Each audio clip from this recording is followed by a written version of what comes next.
Unit 5 India through the eyes of a foreigner. ಪಾಠದ ಹೆಸರಿನ ಅರ್ಥ ಏನಂದರೆ, ಒಬ್ಬ ವಿದೇಶಿಯ ದೃಷ್ಟಿಯಿಂದ ನಮ್ಮ ದೇಶ ಭಾರತ ಹೇಗಿದೆ ಅಂತೇಳಿ. ಒಬ್ಬ ವಿದೇಶದ ವ್ಯಕ್ತಿ ಇದ್ದಾನೆ, ಆತನ ಹೆಸರು ಮಾರ್ಕ್ ಟ್ಯೂಲಿ. ಅವನು ನಮ್ಮ ದೇಶಕ್ಕೆ ಬಂದಾಗ ನಮ್ಮ ದೇಶದ ಯಾವ ಯಾವ ವಿಷಯಗಳ ಬಗ್ಗೆ ಅವನಿಗೆ ಬಹಳ ಇಷ್ಟ ಆಯಿತು ಅನ್ನೋದನ್ನು ಈ ಪಾಠದಲ್ಲಿ ವಿಸ್ತಾರವಾಗಿ ಕೊಟ್ಟಿದ್ದಾರೆ. I soon realized that it was not going to be difficult to get involved in India. From day one, I was surrounded by friends. The friends my predecessors introduced me to the staff of All India Radio, the members of the press club and my new neighbors. Many are still good friends. It's through them that I have become involved in their country. Now, when I am asked why I am staying on, I reply, because of my friends. Mark Tully ಹೇಳ್ತಾ ಹೋಗ್ತಾರೆ, ಭಾರತದಲ್ಲಿ ಬಂದು ಭಾರತವನ್ನು ನೋಡಬೇಕು, ಒಂದಷ್ಟು ದಿನ ಇರಬೇಕು ಅಂದರೆ ಅಷ್ಟು ಸುಲಭದ ಮಾತಲ್ಲ.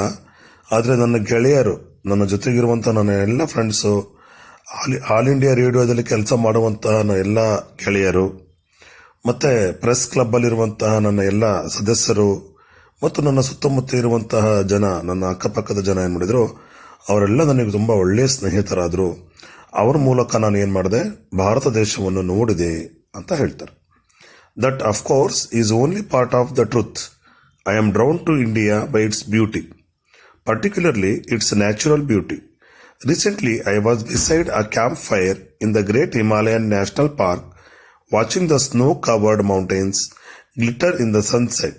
A week later, I was in Kerala, in the extreme south, sitting in my bathing trunks, looking out over the Arabian Sea as the sun slid like a great red dome below the horizon. There are the smells of India too, which evoke such nostalgia. There is the dry scent of early summer in Delhi as the blue jacarandas, the scarlet gulmohars and other trees come.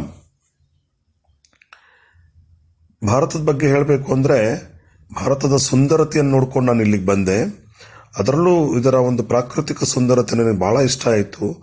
ನಾನು ಹಿಮಾಲಯ ಪರ್ವತದ ಹತ್ತಿರ ಇರುವಂಥ ಒಂದು ಪಾರ್ಕಲ್ಲಿ ಕೂತ್ಕೊಂಡು ಆ ಹಿಮಾಲಯ ಪರ್ವತದಲ್ಲಿ ಸೂರ್ಯೋದಯ ಮತ್ತು ಸೂರ್ಯಾಸ್ತ ಆಗೋದನ್ನು ನೋಡಿ ಭಾಳ ಖುಷಿಪಟ್ಟೆ. ನಂತರ ಒಂದು ವಾರ ನಾನು ಕೇರಳಕ್ಕೆ ಹೋಗಿ ಆ ಕೇರಳದಲ್ಲಿ ಇರುವಂತಹ ಅರೇಬಿಯನ್ ಸಮುದ್ರವನ್ನು ನೋಡಿ, ಅಲ್ಲಿಯೂ ಕೂಡ ಸೂರ್ಯ ಮುಳುಗೋದನ್ನು ನೋಡಿ ಬಹಳ ಸಂತೋಷಪಟ್ಟೆ ನಾನು. ಅದರಲ್ಲಿ ಎರಡೂ ಕಡೆ ಹಿಮಾಲಯ ಆಗಿರ್ಬೋದು, ಕೇರಳ ಆಗಿರ್ಬೋದು, ಭಾರತ ದೇಶದ ಒಂದು ಸುಂದರತೆ ನಮಗೆ ಕಂಡು ಬರುತ್ತೆ ಅಲ್ಲಿ. ಅದರ ನಂತರ ನಾನು ಎಲ್ಲಿಗೆ ಬಂದೆ, ಡೆಲ್ಲಿಗೆ ಬಂದೆ. ಆ ಡೆಲ್ಲಿಗೆ ಬಂದಾಗ ಸುಮಾರು ಜನವರಿ ಫೆಬ್ರವರಿ ತಿಂಗಳಲ್ಲಿ, ಅಂದರೆ ಬೇಸಿಗೆ ಕಾಲ ಶುರುವಾದಾಗಿಂತ ಮುಂಚೆ ನಾನು ಡೆಲ್ಲಿಗೆ ಬಂದಾಗ ಅಲ್ಲಿ ಗುಲ್ಮೊಹರ್ ಅನ್ನುವಂಥ ಹೂಗಳು ಮತ್ತು ಇತರೆ ಗಿಡ ಮರಗಳು ನನ್ನನ್ನು ಬಹಳ ಆಕರ್ಷಣೆಯನ್ನು ಉಂಟು ಮಾಡಿದವು. Into flower, the sweet smell of the queen of the night and the freshness of the first of pine trees in the foothills of the Himalayas after a long, hot and dusty drive across the plains. There are the folk songs and the classical music with ragas that start with such austerity and end in ecstasy. ಸುಂದರವಾದ ಹೂಗಳನ್ನು, ಮರಗಳನ್ನು ನಾನು ದೆಹಲಿಯಲ್ಲಿ ನೋಡಿದೆ. ಅದರ ಒಂದು ಸುವಿಸ್ತಾರವಾಗಿರುವಂತಹ, ಬಹಳ ಆತ್ಮೀಯವಾಗಿರುವಂತಹ ಒಂದು ಪರಿಮಳವನ್ನು ಕೂಡ ನಾನು ಅನುಭವಿಸಿದೆ. ನಂತರ ಅಲ್ಲಿ ಹಿಮಾಲಯ ಪರ್ವತ ಕಡೆ ಹೋದಾಗ ಅಲ್ಲಿನ ಜಾನಪದ ಹಾಡುಗಳು, ಜಾನಪದ ನೃತ್ಯಗಳು, ಜಾನಪದ ಸಂಗೀತ, ಉತ್ತಮವಾಗಿರುವಂತಹ ರಾಗಗಳು ನನ್ನ ಮನಸ್ಸಿಗೆ ತುಂಬ ಹಿಡಿಸಿದ್ವು ಅಂತ ಹೇಳ್ತಾನೆ. There are the great epics and the love poetry. There is the art of the Pradhan tribe in central India, which occupies the whole of one wall of my flat.